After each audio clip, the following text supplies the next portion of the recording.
بسم اللہ الرحمن الرحیم۔ اللہ سبحانہ و تعالیٰ نے انسانوں کے لیے بہت ساری مخلوقات کو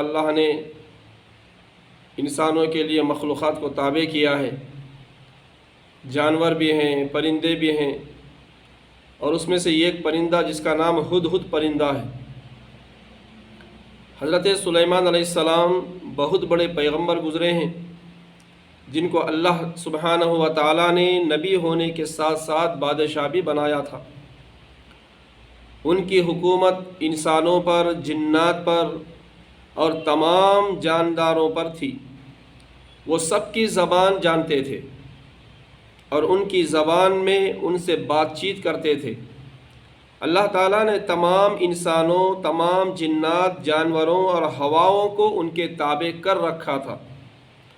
وہ شاہی تخت پر سوار ہوتے اور جہاں چاہتے ہوا ان کو اڑا لے جاتی تھی اور مہینوں کا سفر گھنٹوں میں طے کر دیتی۔ ایک دن حضرت سلیمان علیہ السلام دربار لگائے بیٹھے تھے اور سب عہدیدار اپنی اپنی جگہ پر بیٹھے ہوئے تھے۔ آپ نے ہر ایک کو بڑی غور سے دیکھا۔ کیا بات ہے، آج دربار میں ہدہد پرندہ نظر نہیں آ رہا؟ اگر وہ بغیر کسی وجہ کے غائب ہے تو میں اسے سخت سزا دوں گا۔ ہدہد پرندہ بڑا ہوشیار ہے۔ وہ زمین پر چونچ مار کر حضرت سلیمان علیہ السلام کو بتا دیا کرتا تھا کہ یہاں اتنی گہرائی میں پانی موجود ہے۔ پھر وہ جنات کے ذریعے زمین کی کھدائی کر کے پورے لشکر کے لیے پانی کا انتظام کر لیا کرتے تھے۔ تھوڑی ہی دیر میں ہدہد تھکا ماندہ دربار میں حاضر ہوا اور تاخیر کی معافی چاہتے ہوئے اس نے کہا، حضور، آج میں ایک اہم خبر لے کر آیا ہوں۔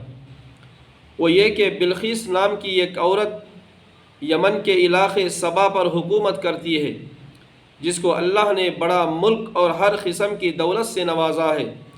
اس کا بڑا عالیشان محل اور یہ خوبصورت شاہی تخت ہے، مگر افسوس وہ اللہ کی عبادت کے بجائے غیر کی عبادت کرتی ہے۔ یہ سن کر حضرت سلیمان علیہ السلام نے ملکہ بلقیس کو خط لکھا کہ تم میرے مقابلے میں سرکشی نہ کرو اور فرما بردار بن کر میرے پاس چلی آؤ۔ چنانچہ ہدہد یہ خط لے کر اس کے دربار میں پہنچا۔ ملکہ سبا نے خط پڑھ کر اپنے درباریوں سے مشورہ کیا اور بہت سے قیمتی تحفے حضرت سلیمان علیہ السلام کی خدمت میں روانہ کی۔ جب حضرت سلیمان علیہ السلام کے پاس ملکہ کے تحفے پہنچے تو آپ نے تحفے لانے والوں کے ذریعے ملکہ کو کہلا بھیجا، مجھے تمہارے تحفوں کی کوئی ضرورت نہیں۔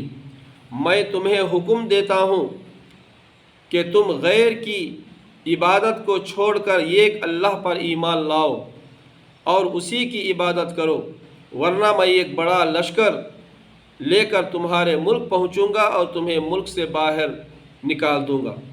حضرت سلیمان علیہ السلام کی قوت و طاقت اور انسان و جنات اور جانوروں پر حکومت کی خبر سن کر ملکہ بہت متاثر ہوئی اور کہنے لگی، ان کے مقابلے میں لڑنا بے وقوفی ہے۔ اس لیے کچھ دنوں کے بعد وہ خود آپ کی خدمت میں پہنچی۔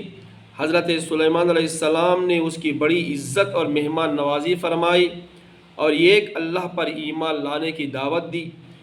اس نے اپنے وفد کے ساتھ خوشی خوشی ایمان قبول کر لیا اور اس بات کا اقرار کیا کہ صرف وہی اللہ عبادت کے لائق ہے جو ساری دنیا کا خالق و مالک اور پالنے والا ہے۔ اللہ تعالیٰ مجھے اور آپ کو کہنے سننے سے زیادہ عمل کی توفیق عطا فرمائے۔